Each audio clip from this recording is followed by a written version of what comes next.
धुळ्यामध्ये रात्री तब्बल 111 मिलीमीटर विक्रमी पावसाची नोंद झालेली आहे। या पावसामुळे शहरातील सकल भागांमध्ये पाणी साचलंय, त्यामुळे नागरिकांची तारांबळ उडाली। साताऱ्यातील वाईमध्ये रविवार पेठ गोविंद पथक मंडळाच्या वतीनं पाण्यातील दहीहंडीचं आयोजन करण्यात आलं होतं। पाण्यामध्ये 5 थर लावून ही दहीहंडी फोडण्यात आली, त्यामुळे ही दहीहंडी पाहण्यासाठी मोठ्या संख्येनं वाईकरांची गर्दी झाली होती। जळगावच्या धरणगावमधील तसखेडा गावामध्ये अतिवृष्टी झालेली आहे। अतिवृष्टीमुळे कापसाच्या पिकाचं मोठं नुकसान झालंय। नुकसानीचे तात्काळ पंचनामे करून शेतकऱ्यांना नुकसान भरपाई द्यावी अशी मागणी शेतकऱ्यांकडून करण्यात आली आहे। दिल्लीतील यमुना नदीच्या पाणी पातळीमध्ये सातत्यानं वाढ होती आणि यामुळे दिल्लीचा पुराचा धोका वाढलाय। पुराचा धोका असलेल्या लोकांना सुरक्षित स्थळी स्थलांतरित होण्याचं आवाहन करण्यात आलंय। प्रशासन परिस्थितीवर लक्ष ठेवून आहे। नंदुरबारमधील तळोदामध्ये शिवसेनेच्या वतीनं रक्षाबंधनाचा कार्यक्रम घेण्यात आला। या कार्यक्रमाला मंत्री गुलाबराव पाटील यांची प्रमुख उपस्थिती होती। ज्याच्या आयुष्यात बहीण असते तो खूप मोठा नशीबवान असतो असं म्हणत यावेळी गुलाबराव पाटील हे भावूक झाले होते।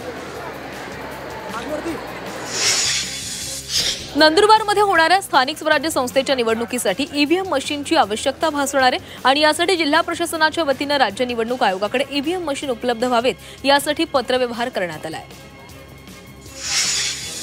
अमरावतीमध्ये अंमली पदार्थ विरोधात पोलीस ऍक्शन मोडवर आलेले आहेत। अंमली पदार्थ विरोधामध्ये भव्य मॅरेथॉन स्पर्धेचं आयोजन करण्यात आलं। या मॅरेथॉन स्पर्धेमध्ये पोलीस दलातील अधिकारी आणि शेकडो कर्मचारी सहभागी झाले।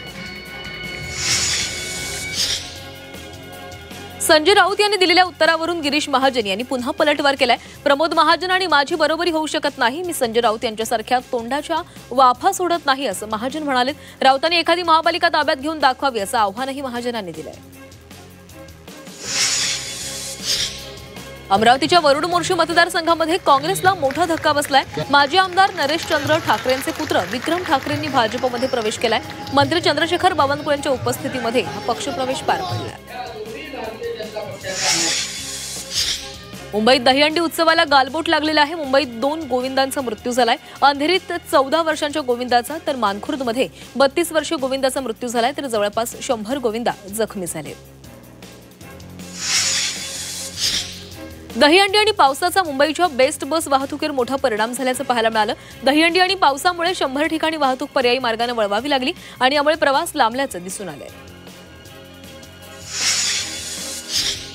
नवी मुंबईतील कळंबोलीमध्ये दहीहंडीचा कार्यक्रम आयोजित करण्यात आला होता। दिशा परिस्पर्श सामाजिक संस्था आणि जय बजरंग ग्रुप तर्फे या कार्यक्रमाचं आयोजन करण्यात आलं। या दहीहंडी उत्सवामध्ये अनेक गोविंद पथकांनी सहभाग घेतला। शासनाने जाहीर केलेला मागील खरीपातील बोनस शेतकऱ्यांपर्यंत अद्यापही पोहोचला नाहीये, त्यामुळे भंडारा जिल्ह्यातील धान उत्पादक शेतकरी अडचणीमध्ये सापडलाय। शासनाने लाभार्थी शेतकऱ्यांना लवकर पैसे द्यावेत अशी मागणी शेतकऱ्यांकडून करण्यात आली आहे।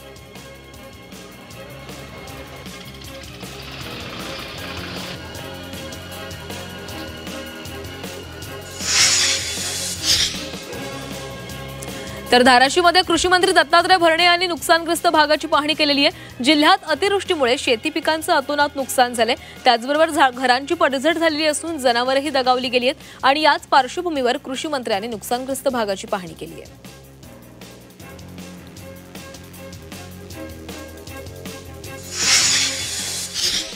वाशिम जिल्ह्यामध्ये आज जोरदार पावसाला सुरुवात झाली असून या पावसामुळे शेलू बाजार परिसरातून वाहणाऱ्या अडाण नदीला पूर आलाय, त्यामुळे शेलू बाजार परिसराला पुराचा वेढा पडलेला आहे। घरात पुराचं पाणी शिरल्यानं नागरिकांना रात्र जागून काढावी लागली। घरांमधील जीवनावश्यक वस्तूही भिजल्यानं मोठं नुकसान झालंय। नांदेड जिल्ह्यामध्ये 27 मंडळांमध्ये अतिवृष्टीची नोंद झालेली आहे। जिल्ह्यातील 700 घरांमध्ये पावसाचं पाणी शिरलंय। या ठिकाणच्या नागरिकांना सुरक्षित ठिकाणी हलवण्यात आलेलं आहे। अतिवृष्टीमुळे अनेक ठिकाणी जनजीवन विस्कळीत झालेलं आहे।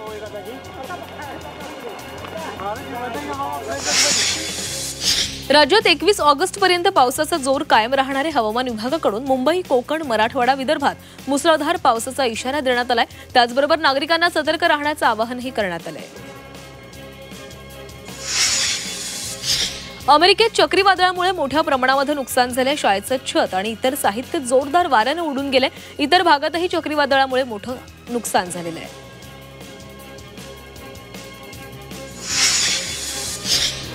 चीनच्या शांग्सीमध्ये जोरदार पाऊस झाला. 18 तासांमध्ये 234 मिलीमीटर पावसाची नोंद झालेली आहे. रस्ते जलमय झाल्याने वाहतूक ठप्प झाली. अनेक सखल भागांमध्ये पाणी साचल्याने जनजीवन विस्कळीत झाले.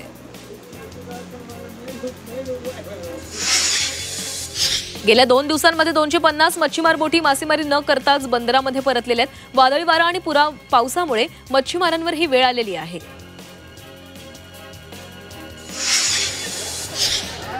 अकोला जिल्ह्यातील लाखपुरी परिसरामध्ये अतिवृष्टी झालेली आहे. यामुळे शेतीचं मोठं नुकसान झालंय. तूर, सोयाबीन, मूग, उडीदसह अनेक पिकं पाण्याखाली गेली आहेत. पंचनामा करून शेतकऱ्यांना मदत करावी अशी मागणी केली जाते.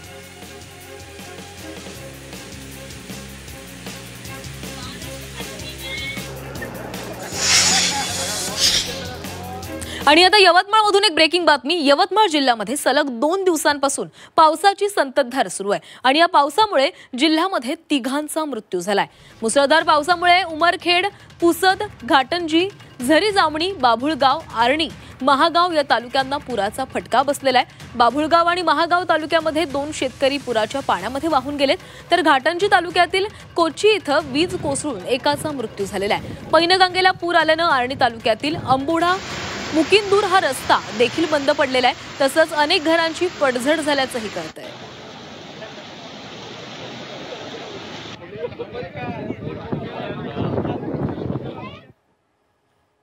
आणि यानंतर पुन्हा एकदा घेऊयात वेगवान बातम्यांचा आढावा. वेस्टर्न एक्सप्रेसवेवर भीषण अपघात झालेला आहे. दहिसर टोल नाक्याजवळ कंटेनर उलटला. दुभाजकाला धडकून कंटेनर उलटलाय आणि या अपघातामुळे मार्गावर वाहतूक कोंडी झाली होती.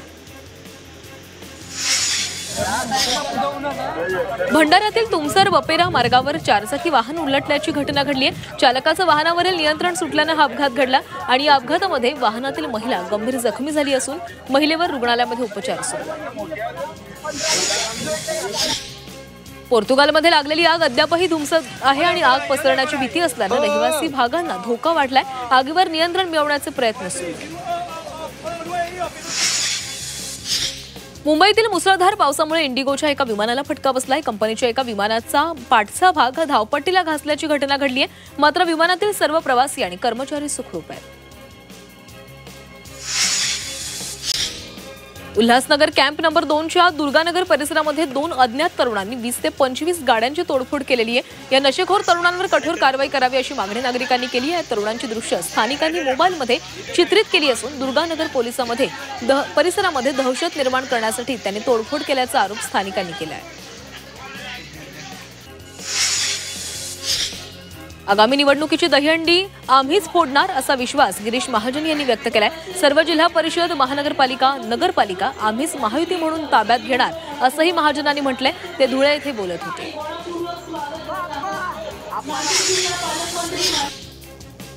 सांगलीतील भाजपात नवीन झालेले आमदार हे बेंटेक्स सोन्याप्रमाणे आहेत अशी टीका आमदार रोहित पवारांनी केलेली आहे.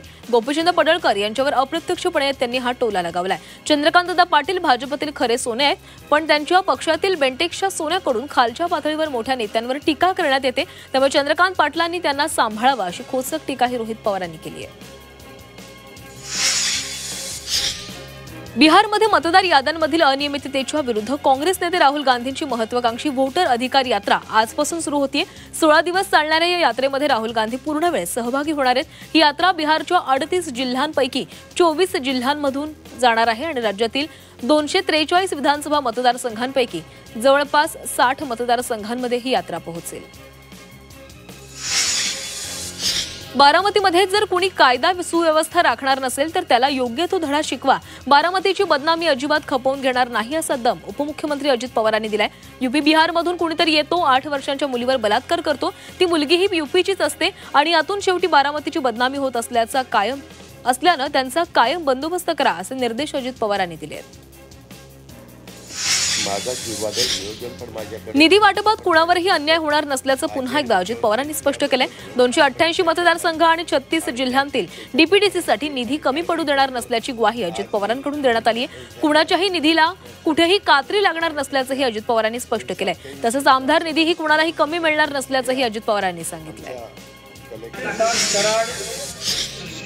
पृथ्वीराज चव्हाणांचे स्वीय सहाय्यक गजानन आवळकरांसह कुटुंबियांचं नाव मतदार यादीमध्ये 2 ठिकाणी असल्याचा आरोप केला गेलाय.